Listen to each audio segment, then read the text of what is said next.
নমস্কার বন্ধুরা, মীনাক্ষী কিচেনে আপনাদের সকলকে স্বাগত। তো বন্ধুরা দেখুন, এই দেখুন বাজার থেকে দুটো রুই মাছ কিনে নিয়ে এসেছি। তো বাজার থেকে বড় বড় রুই মাছ কিনে নিয়ে এসেছি। এই দেখুন এখানে নিয়ে এসেছি 1 কিলো ঝিঙে।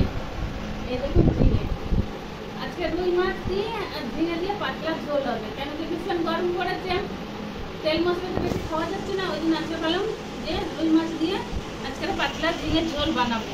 তো আমি নিয়েছিলাম একেবারে জ্যান্ত মাছ। এই দেখুন জলে থেকে তুলে আমাকে দিয়েছে। তো নিয়ে আস্তে আস্তে মরে গেছে। তো এখন আমি বাড়িতে কেটে নিই। এই দেখুন একেবারে জ্যান্ত মাছ, একদম ফ্রেশ মাছ। তো আমি এখন মাছগুলো কেটে নেব।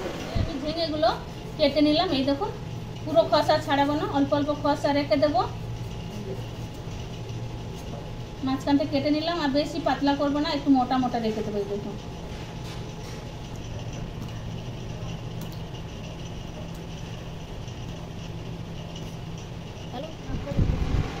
তো দেখুন বন্ধুরা, এই দেখুন দুটো মাছ কাটা হয়ে গেছে। এখানে কতগুলো ডিম বেরিয়েছে। এই দেখুন একদম তাজা জ্যান্ত মাছ। এই দেখুন বাজার থেকে কিনে নিয়ে এসেছিলাম। এই দেখুন কত সুন্দর। এখন আমি একে ভালো করে বেশ নলের তলায় ভালোভাবে ধুয়ে নেবো, কেন আঁশ আছে। এই দেখুন কিছুটা আঁশ ছেড়েছে, কিছুটা আঁশ ছাড়েনি।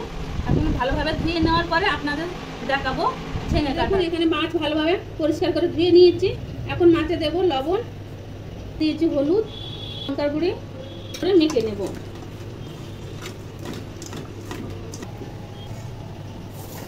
দেখুন এখানে কড়াই বসিয়ে দিয়েছি, তেল হয়ে গেছে, গ্যাস কম করে দিয়ে দেখুন ভালোভাবে তেল গরম হয়ে গেছে। মাছগুলো এখন ভেজে নেব ভালো।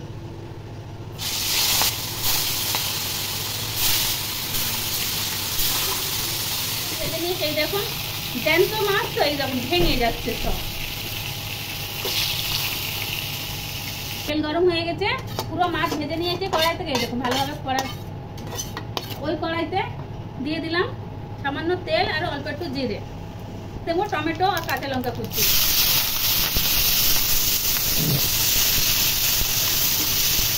ওর সঙ্গে দিয়ে দেবো লবণ,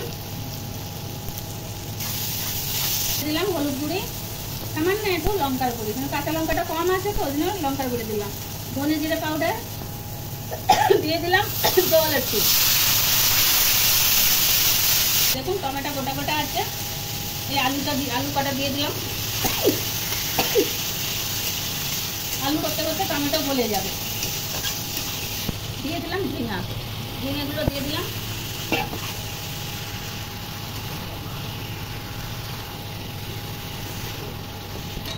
তরকারি ভালোভাবে এই দেখুন কষা হয়ে গেছে। এই দেখুন ঝিঙেতে তো জল উঠবেই। এই দেখুন সামান্য একটু জল আছে, উপর থেকে জল দিয়ে দিলাম। হয়ে গেছে। এই দেখুন পুরো ঝিঙেটা গলে গেছে, একদম গলে গেছে। তো জলটা একটু বেশি দিলাম, কেন পাতলা ঝিঙে আলুর ঝোল হবে, ওই জন্য আমি একটু জলটা বেশি দিলাম। জল ফুটলে দিয়ে দেবো মাছ ভাজা। জি কিছুটা আমি রেখে দিয়েছি, সব মাছগুলো দিলাম না।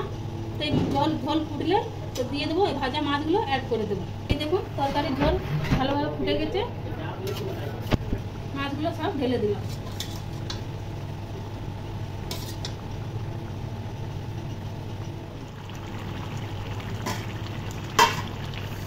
দেখুন কত সুন্দর রুই মাছ হ্যাঁ রুই মাছ আর ঝিঙে আলু ঝোল দেখুন কত সুন্দর হয়েছে। দেখুন আলু পুরো গলে গেছে।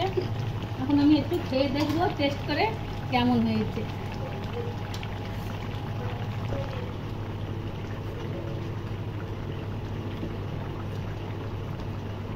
টেস্টি মাছ দিয়ে ঝোল বানিয়ে খেয়ে দেখুন, হেবি সুন্দর আর টেস্টি হয়েছে।